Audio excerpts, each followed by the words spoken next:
Line up ল'বলৈ অনুৰোধ জনাইছোঁ আৰু আমি সদ্যহতে নৰ্থ ইষ্ট প্ৰিমিয়াৰ একাডেমী আজিৰ এইখন খেলৰ অন্তত আমি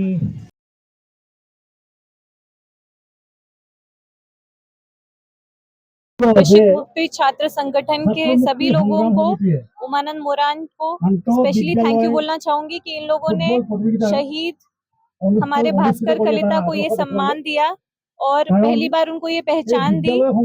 उन्होंने अपनी जान गंवाई हमारे देश के लिए। उल्फा इंडिपेंडेंट के उग्रवादियों से लड़ते हुए, और आज उनकी ही याद में एक फुटबॉल टूर्नामेंट यहाँ ऑर्गेनाइज किया गया है, जहाँ पे 3 जगह के पेंगरी, बोडुमसा और फिलोबारी के बहुत सारे स्कूलों ने पार्टिसिपेट किया है। ये बहुत ही अच्छा इनिशिएटिव है और उससे मुझे पूरा उम्मीद है कि इसी तरीके के इनिशिएटिव से हमारा समाज, हमारे बच्चे आगे बढ़ेंगे, गलत रास्ते पे नहीं जाएंगे। और मैं पूरी तरह से उम्मीद करती हूँ कि कोई दूसरा शहीद भास्कर कलिता ना बने। अब हम यही चाहेंगे कि हमारा समाज, हमारा असम, हमारा तिनसुकिया जिला और हमारा पूरा मार्गरीटा सब डिवीजन आगे बढ़े और सब बच्चे पढ़े लिखे, इसी तरह से खेले कूदे, नाम बनाए और अब पीछे की तरफ ना जाएं। हम फिर से इन उग्रवादियों की तरफ ना बढ़े, खराब चीजें ना करें। और आज 15 अगस्त को जैसे हमारा स्वतंत्रता दिवस है, जैसे हम इंडिपेंडेंट हुए थे अंग्रेजों से, उसी तरह से हम पिछड़ेपन से और ये खराब चीजों से, हर खराब चीज से मुक्त हों। Thank you. ছাত্ৰমুখী সংগ্ৰাম সমিতি যিহেতু সদায় ছাত্ৰ ছাত্ৰীক লৈ দায়বদ্ধতা আৰু ছাত্ৰ ছাত্ৰীসকলৰ উত্তৰ সদায় বিচাৰি আহিছোঁ আৰু এইবাৰ বেগৰী বৰডুমচা আঞ্চলিক আৰু বিশেষ তিনিচুকীয়া জিলাৰ আমাৰ সন্মানীয় সভাপতি সম্পাদক আৰু ইয়াৰ আমাৰ বিষয়ববীয়াসকলৰ তত্বাৱধানত যি খেল হৈছে এই খেলটোৱে আমি ভাবোঁ নতুন এক উদাহৰণ সৃষ্টি কৰিব।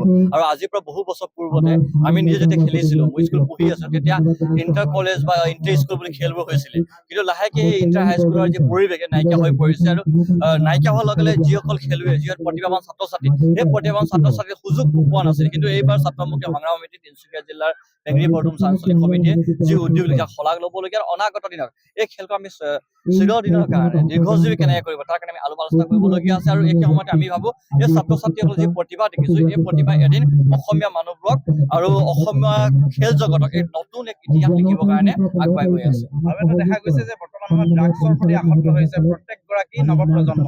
এইসকলক যে ক্ৰীড়াৰ মানসিকতাৰে কেনেধৰণে তেওঁলোকে সেই ড্ৰাগছৰ প্ৰতি চাওক, আমাৰ এটা শ্লোগান আছে ছাত্ৰমুখী সংগ্ৰাম সমিতিৰ, এতিয়া যুৱচামে খেলপথাৰলৈ যাব ৰিহাবত নহয় বুলি কৈছিলোঁ আমি। গতিকে সেই শ্লোগান আমাৰ ল'ৰাবোৰে বুকুত বান্ধি মেলি আমাৰ সংগঠনৰ প্ৰতিগৰাকী সতীৰ্থসকলে বুকুত বান্ধি আমি কাম কাজ কৰিব। আৰু আপোনালোকে জানে ড্ৰাগছৰ কাৰণে এক সৰব ভূমিকা তিনিচুকীয়া জিলা ছাত্ৰমুখীয়ে কৰিছে। ইয়াৰ পৰা বিখ্যাত ড্ৰাগছ মাফিয়াত কৰিছে। শেহতীয়াকৈ আমি দেখিছোঁ যে বেংগৰী বৰডুমচা, দিৰাক আঞ্চলিক, ফিৰবাৰী আঞ্চলিক, মাৰ্ঘেৰিটা আঞ্চলিক, আমাৰ টিয়াব জাগুন আছে, প্ৰতিখন আমাৰ ছাত্ৰমুখী সংগ্ৰাম সমিতি আঞ্চলিক সমিতি বিভিন্ন ঘাত প্ৰতিঘাত পাইছে, বিভিন্ন ভাবুকিবোৰ পাইছে। তাৰ পাছতো তেওঁলোকে সকলো গ্ৰেপ নকৰাকৈ তেওঁলোকে ড্ৰাগছৰ বিৰুদ্ধে যুদ্ধ কৰিছে আৰু একে সময়তে এই খেলক লৈ আগুৱাই গৈছে। আমি কৈছোঁৱে আমাৰ যুৱচাম, আমাৰ ছাত্ৰ ছাত্ৰীসকলে, আমাৰ উঠি অহা প্ৰজন্ম খেলপথাৰলৈ যাব, কিন্তু ৰিহাবলৈ নহয়। স্বাধীনতা দিৱস শেষ মুহূৰ্তৰ আপোনালোকে এটা সুন্দৰ খেল, এই খেলখনত কোন কোন উপস্থিত আছিল আৰু কেনেধৰণে সহায় সহযোগিতা ৰাইজৰ পালে? ইয়াতে আমি অকুণ্ঠ ৰাইজে আৰু বিদ্যালয়বিলাকে যি ধৰণৰ সহায় সহযোগিতা দিবলৈ আছিল, আমি এটা কথা অনুভৱ কৰিছোঁ ছাত্ৰ মুক্তিৰ জিলাৰ সভাপতি হিচাপে, প্ৰতিখন বিদ্যালয়ে চাগে এনেধৰণৰ এখন খেলৰ কাৰণে ৰৈ আছিলে।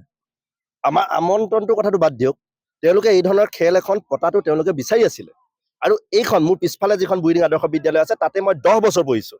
আৰু এইখন বিদ্যালয়ত থাকোঁতে নৱম শ্ৰেণীত, অষ্টম শ্ৰেণীত, দশম শ্ৰেণীত পঢ়োঁতে আমি এই ধৰণৰ খেলবিলাকত অংশগ্ৰহণ কৰি পেঙেৰি চেণ্টাৰটোৰ পৰা টপ কৰিছিলোঁ। ইয়াৰ পৰা উইনাৰ হৈছিলোঁ। উইনাৰ হৈ আমি ডিগবৈ চেণ্টাৰৰ লগত বা মাঘেৰিটা চেণ্টাৰৰ লগত খেলিছিলোঁগৈ। তো এই কথা বতৰাবিলাক ইয়াৰ আঞ্চলিকে, বৰডুমচা পেঙেৰি আঞ্চলিকে অনুভৱ কৰি এই ধৰণৰ এটা পৰিৱেশ দিবৰ কাৰণে চেষ্টা কৰিলে আৰু ইয়াৰ বিদ্যালয়বিলাকে ধুনীয়াকৈ তেওঁলোকৰ যিটো সুবিধাটো আদায় কৰিলে। আৰু 8খন আমাৰ টোটেল 14খন বিদ্যালয় ইয়াতে অংশগ্ৰহণ কৰিছে 2টা জোনত। আৰু কি ধুনীয়া কথা বতৰাবিলাক, প্ৰতিখন বিদ্যালয়ৰ পৰা অংশগ্ৰহণ আৰু বিদ্যালয়বিলাকৰ হেডবিলাকৰ অংশগ্ৰহণ, ইয়াৰ ইনচাৰ্জ হিচাপে টিচাৰৰ অংশগ্ৰহণ, 15জনকৈ তেওঁলোকৰ পাৰ্টিচিপেটৰ অংশগ্ৰহণ, এই কথা বতৰাবিলাক তেওঁলোকে কৰিছে ইয়াতে।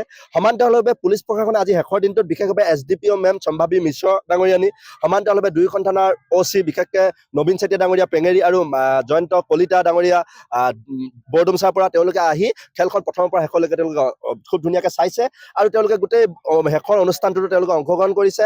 ইয়াতে আমাৰ যিসকল ইণ্ডাষ্ট্ৰিয়েলিষ্ট, উদ্যোগপতি যিসকল আছে, তেওঁলোকে আমাক যি ধৰণে সহায় কৰিব লাগে, যি ধৰণে আৰ্থিক, মানসিক আৰু শাৰীৰিকভাৱে যি ধৰণে সহায় কৰিব লাগে, তেওঁলোকে উপস্থিত থাকি তেওঁলোকে আৰ্থিকভাৱে সহায় সহযোগিতা কৰি যি ধৰণৰ সহায় সহযোগিতা কৰিছে জীৱনত কাললৈকে তেওঁলোকক আমি মনত ৰাখিছোঁ আৰু তেওঁলোকক ধন্যবাদ জ্ঞাপন কৰিছোঁ। আৰু যিসকলৰ পৰা আমি সহায় সহযোগিতা কোনোবাখিনি বিচাৰি যোৱা নাই তেওঁলোককো আমি ইয়াতে কেনেকৈ লগাব পাৰি এই কথা বতৰাবিলাক চাইছোঁ আৰু তেওঁলোকে আহি আমাক সহযোগ কৰিছে আৰু সহায় নোখোজাৰ কাৰণে বেয়াও পাইছে। এতিয়া কথাটো হৈছে আহিব লগা সময়খিনিত এই খেলখন অলপ আৰু ষ্টেণ্ডাৰ্ড ইয়াত আমাৰ ছোৱালীসকলকো ছাত্ৰীসকলকো কেনেকৈ এড কৰিব পাৰি। প্ৰতিটো দিন ছাত্ৰসকলৰ খেল দুখনৰ সমান্তৰালভাৱে মাজত এখন ছোৱালী দুখন হাইস্কুলৰ মাজত এখন ছোৱালী খেল কৰিব পাৰি নেকি, এই গোটেই কাৰবাৰটো আমি কৰিবৰ কাৰণে গৈ আছোঁ। আমাৰ খুব আশা এই খেলখন এটা বেলেগ এটা মাত্ৰালৈ গুচি যাব আৰু এই ভাস্কৰ কলিতা সোঁৱৰণী শ্বহীদ ভাস্কৰ কলিতা সোঁৱৰণী খেলখন নামমাত্ৰ, কিন্তু বিদ্যালয়সকলে আশা কৰি থকা খেলখন আমি দিবলৈ পাৰিছোঁ। এই কথাটো আমাৰ কাৰণে ভাল লাগিছে আৰু আমি এই কথা বতৰাবিলাক আহিব লগা বছৰে বছৰে কেনেকৈ কৰিব পৰা যায়। ইয়াতে কেৱল এটা জন নহয় 3টা জনত শেষ কৰি বৰডুমচা পিনে কেইখনমান খেল, পেঙেৰ পিনে কেইখনমান খেল আৰু তাৰ ছাত্ৰ ছাত্ৰীসকলে চাব পৰাকৈ তেওঁলোকৰ ওচৰত কেনেকৈ খেলখন ৰাখি দিব পাৰি। এই কথা বতৰাবিলাক আমাৰ মন মগজুত আগতেও আছিল, কিন্তু এইবাৰ সময়ৰ তাকৰ হোৱাৰ কাৰণে প্ৰস্তুতিটো কম সময় পোৱাৰ কাৰণে আমি নোৱাৰিলোঁ। আহিব লগা সময়খিনিত এই কথা বতৰাবিলাকো যোগ হ'ব। এই কথা বতৰাবিলাক আপোনালোকৰ